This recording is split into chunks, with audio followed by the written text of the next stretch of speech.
Imo Week, spécial CIMI 2024. Olivier Ambrosiali, bonjour. Bonjour. Vous êtes le directeur général adjoint Transactions France de BNP Paribas Real Estate. Alors on va commencer par une question très simple, celle que je pose à tous les invités. Est-ce que vous pourriez me dresser un bilan de l'année 2024 pour votre groupe ? Il est un peu à l'image de votre voix, assez timide, assez timoré. On va pas parler de morosité parce que vous, a priori vous n'êtes pas quelqu'un de morose. Non. On a un marché investissement effectivement cette année qui a été, je dirais, l'anus horribilis depuis 25 ans puisque on n'a pas connu des volumes aussi faibles depuis 25 ans et particulièrement en bureau puisque c'est la classe d'actifs sur laquelle je m'occupe et mes équipes s'occupent au quotidien. On va finir avec un volume à peu près sur l'Île-de-France de 3,2 milliards et si on regarde la France de 4,6 milliards.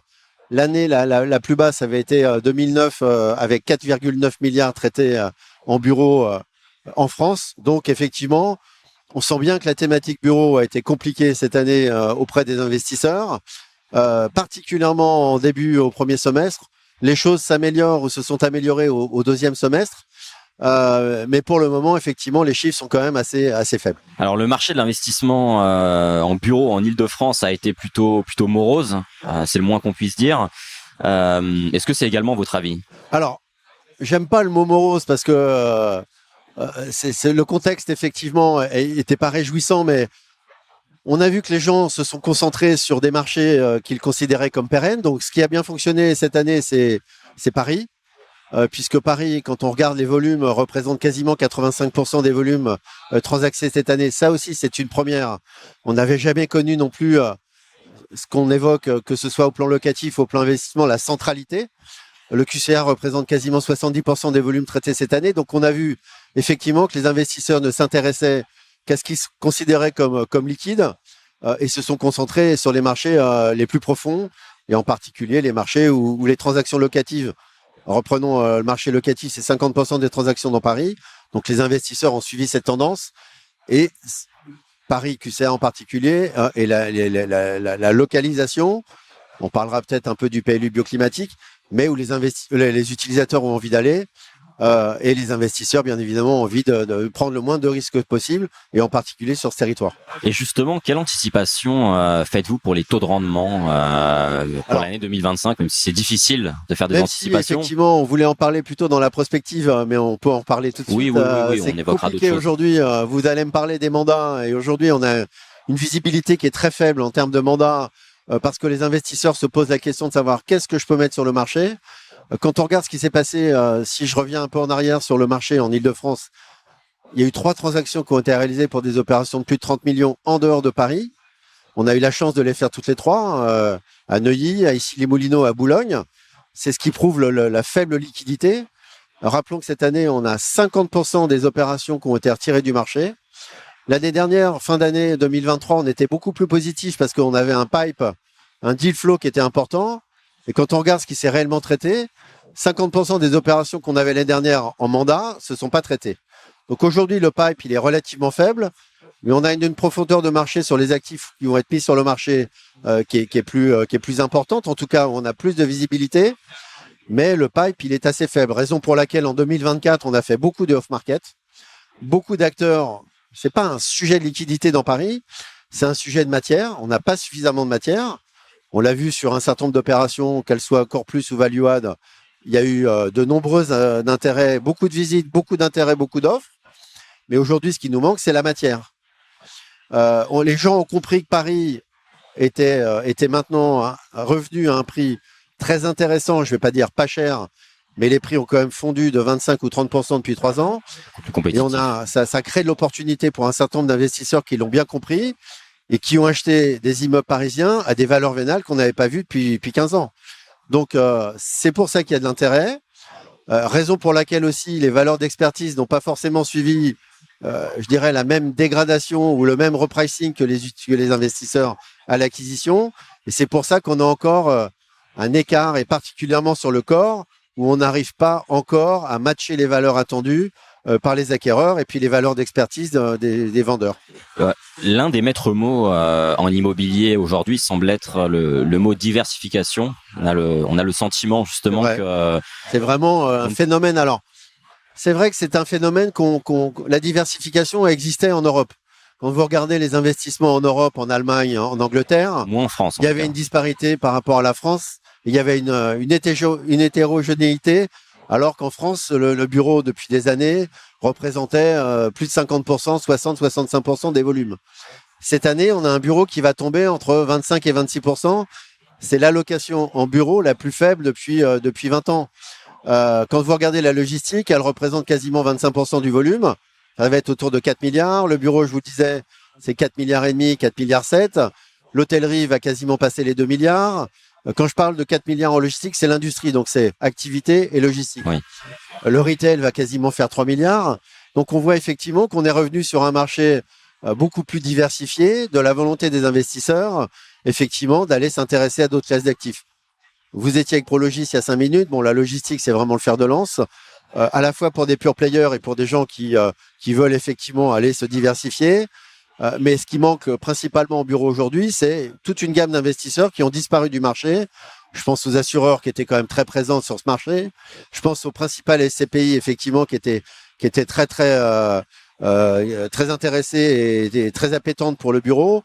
Aujourd'hui, malheureusement, ces deux grands institutionnels ont disparu du bureau. Donc effectivement, c'est cette diversification. Il y a un des moteurs qui fonctionne plus. Ouais. Et puis c'est effectivement quand on voit que structurellement le bureau à l'heure actuelle est en crise et que la logistique, comme vous l'avez expliqué, fonctionne bien, oui. Ou le coworking, ou l'hôtellerie, ou beaucoup de domaines, c'est justement faire en sorte de privilégier ces différentes catégories d'actifs au détriment de celles qui fonctionnent moins bien. Oui, effectivement, quand vous étiez dans les salons, on parlait Expo-Réal, quand vous parliez de bureau, les gens faisaient quasiment demi-tour. Bon. Il y a quand même effectivement de l'appétence pour les très bons bureaux, comme il y a de l'appétence des utilisateurs pour les très bons bureaux. La question effectivement, et c'est une question qu'on se pose depuis maintenant 4 ans, et on a créé un département au sein de mon pôle pour la reconversion des immeubles de bureaux, les immeubles obsolètes.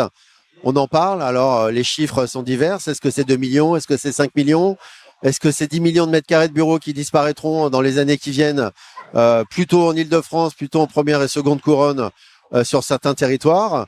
On y travaille, c'est compliqué, c'est long, ça prendra à mon avis 5-10 ans avant de reconvertir ces bureaux. Mais aujourd'hui, on voit bien un phénomène de centralité. L'intérêt des investisseurs, c'est vraiment d'intervenir sur les marchés où il y a le plus de profondeur. Vous m'avez devancé tout à l'heure sur les mandats. Je vais vous laisser en dire un mot, même si je ne crois pas qu'il y ait grand-chose à dire. J'ai un peu défloré la question. Pardonnez-moi d'avoir je vous en prie. un peu plus. C'est parfait, comme ça fait une relance. En fait, on a une visibilité qui est très faible en termes de mandat. C'est une période généralement où les plans d'arbitrage des investisseurs sont mis sur la table. Et on constate cette année que les plans d'arbitrage, pour le moment, sont pas encore franchement sur le marché. On a quelques investisseurs qui nous font pitcher, mais aujourd'hui, on a des temps d'attente et de retour des investisseurs très longs parce qu'ils s'interrogent, ils nous interrogent. Et on est plus dans un phénomène de valorisation d'immeubles en disant « valorise-moi mon patrimoine et dis-moi ce qui est liquide ». Et à la limite, regarde ce qui est liquide. Et là, en l'occurrence, certains nous feront pitcher pour aller sur un appel d'offres. Un certain nombre d'investisseurs nous font valoriser des actifs en nous disant « je te permets de présenter à 1 ou 2 investisseurs, mais j'ai pas forcément envie de le mettre sur le marché ». Donc, on est plutôt dans cette tendance aujourd'hui où on ne sait pas encore très bien ce qu'on va pouvoir mettre sur le marché en début d'année. Alors, il y a une question qui aurait eu plus de sens si je vous l'avais posée il y a une semaine ou 15 jours, mais je vais vous la poser quand même. C'est quel conseil donneriez-vous à un investisseur aujourd'hui dans un contexte de baisse des taux d'intérêt? Le problème, c'est qu'effectivement, il y avait une baisse, mais depuis, il y a eu un gouvernement qui n'existe plus. Donc, on sait que les marchés, en général, ont horreur du vide. Donc, on ne sait pas forcément ce qui va advenir de ces fameux taux, mais espérons justement qu'ils continuent de se maintenir ou du moins de baisser. Et donc, quel conseil donneriez-vous à un investisseur si cette tendance se poursuivait? Alors, les conseils aux investisseurs, je dirais, je pourrais quasiment le formuler tous les ans. Moi, le meilleur conseil à un investisseur, c'est d'acheter au fil de l'eau, d'acheter tout le temps. Ça permet effectivement, comme si vous achetiez dans le monde, certains me disent, mais comment je peux me garantir d'un taux de change sur un pays? La meilleure façon, et c'est un investisseur international qui me le disait, c'est d'investir dans tous les pays. Comme ça, vous n'avez pas de problème de change, vous équilibrez effectivement, et je dirais que c'est la même chose pour un investisseur. Il y en a qui ont acheté au pic du marché, il y en a qui ont acheté dans un marché qui était en baisse. Là, on est, de mon point de vue, dans un marché qui est très opportuniste, dans le sens où on n'a jamais été aussi faible en termes de valeur vénale dans Paris et dans les très bons immeubles, même en première couronne. Donc, c'est le moment d'acheter. Nous, on va annoncer un taux prime parisien qui va légèrement baisser au quatrième trimestre à 4%. C'est la conséquence d'un certain nombre d'acteurs qui ont acheté des opérations cette année avec notre concours et d'autres à moins de 4%. Les gens ont compris qu'on était sur des valeurs qu'on n'atteindrait plus aujourd'hui. Je pense même que pour certains actifs prime, les valeurs métriques vont légèrement augmenter. Et on a vu sur le value add, c'est un peu le cas. Le core plus, c'est un peu le cas. Tout ça parce que le marché locatif est puissant, parce que les valeurs locatives progressent, parce qu'il y a un PLU bioclimatique qui contraint un certain nombre d'actifs dans Paris en reconversion. Donc, il va y avoir effectivement 50% des transactions sont dans Paris. Et aujourd'hui, c'est un phénomène qui va partir du QCA. Donc, la bonne nouvelle, c'est qu'on a enfin un taux prime qui va continuer à baisser et qui donnera peut-être la tendance sur les marchés futurs. Je pense qu'on a encore un temps de latence sur les prochains marchés. On est en train de réaliser une très belle transaction sur le hors QCA et on arrive à attirer du capital core du QCA vers le hors QCA. C'est déjà un bon signal. Maintenant, il va falloir attirer ce capital core principalement sur des communes comme Neuilly, comme Boulogne, comme Issy-les-Moulineaux, comme Levallois, qui sont des communes aujourd'hui où le marché locatif est en train de reprendre des couleurs, mais ça va prendre quand même un peu de temps. Donc, mon conseil aux investisseurs, profitez du climat actuel. On va profiter aussi pour les valuas d'une baisse des taux de la BCE dans les mois qui viennent. On va avoir des financements. Ça va peut-être libérer aussi un certain nombre de dépôts qui sont placés en liquidité et qui sont bien rémunérés aujourd'hui au niveau des fonds. Vous avez du 4%, il y a des obligations. Je pense que ce sont des signaux, effectivement, qui sont positifs pour, peut-être pas encore au premier trimestre 2025, mais peut-être encore meilleur pour cet été 2025. Et c'est vrai que vous l'avez bien expliqué, on a le sentiment que le QCA ne connaît pas réellement la crise, mais le problème c'est que le QCA n'est pas vraiment extensible, et vous l'avez expliqué, c'est justement le but de votre manœuvre, d'essayer de faire en sorte que les zones alentours, notamment la petite couronne, Levallois, Boulogne, Neuilly, et ainsi de suite, profitent de ça. Et même on a le sentiment que par contre, pour d'autres zones comme la Défense ou comme la banlieue nord de Paris, la première couronne nord, est et ainsi de suite, c'est beaucoup plus compliqué et que le contexte actuel ne va pas renforcer justement cette confiance qui s'est étiolée et qui malheureusement persiste. Effectivement, faut se méfier aussi des taux de rendement. On parle aujourd'hui certains de taux de rendement sur Saint-Denis, sur Saint-Ouen, sur des territoires où on parle d'offres à 12, à 14, à 15% de rendement. En fait, c'est pas réellement la valeur de ces immeubles. C'est qu'en fait, on n'a pas de liquidité sur ces actifs et en fait, on n'a pas de réponse. Quand on fait des appels d'offres sur ces communes-là, on n'a pas de réponse. Donc, on a des gens qui sont très opportunistes, qui vous font une offre à 12 ou 15 ou 20% de taux de rendement. Et en fait, il n'y a pas de réalité économique. On peut pas construire à ce prix-là. On peut pas construire de très beaux immeubles qui ont été vendus il y a quelques années à 4,5, 5%, à 12 ou 15% aujourd'hui. On ne reconstruirait même pas. C'est même pas le prix de revient de cet immeuble. Donc, aujourd'hui, la principale difficulté, vous l'avez dit, c'est qu'on a un marché qui n'est pas encore présent sur ces types de secteurs. Et on n'a pas de liquidité. Comme je vous le disais, c'était des marchés qui étaient dominés par les grands des CPI aujourd'hui et les assureurs. Et aujourd'hui, ces gens-là sont plutôt sur des marchés en actions ou des marchés obligations, et il faut les faire revenir sur des marchés immobiliers. Et il faut que de ce point de vue-là, ils reprennent confiance sur ces territoires. On va conclure sur les perspectives 2025 qu'on a un petit peu évoquées, mais surtout quels sont et quels seront selon vous les grands changements qui vont s'opérer au sein de votre secteur à court, à moyen et à long terme. On voit que sur les pays européens, des pays qui ont accepté des baisses beaucoup plus rapides, on est dans un marché en Allemagne, on est dans un marché en Angleterre, où on est dans des marchés anglo-saxons où la réactivité des investisseurs est beaucoup plus forte.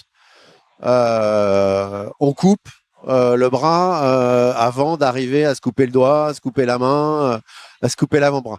En France, on a on a évolué quand même beaucoup plus vite qu'il y a certaines années où on a un contexte un peu anglo-saxon. Et les marchés en Allemagne et en Angleterre sont repartis beaucoup plus vite que les marchés français. Aujourd'hui, on le voit sur la logistique, on le voit que les internationaux sont présents, pas encore sur le bureau. Mais quand vous regardez le marché global aujourd'hui, les internationaux représentent quasiment la moitié de l'investissement.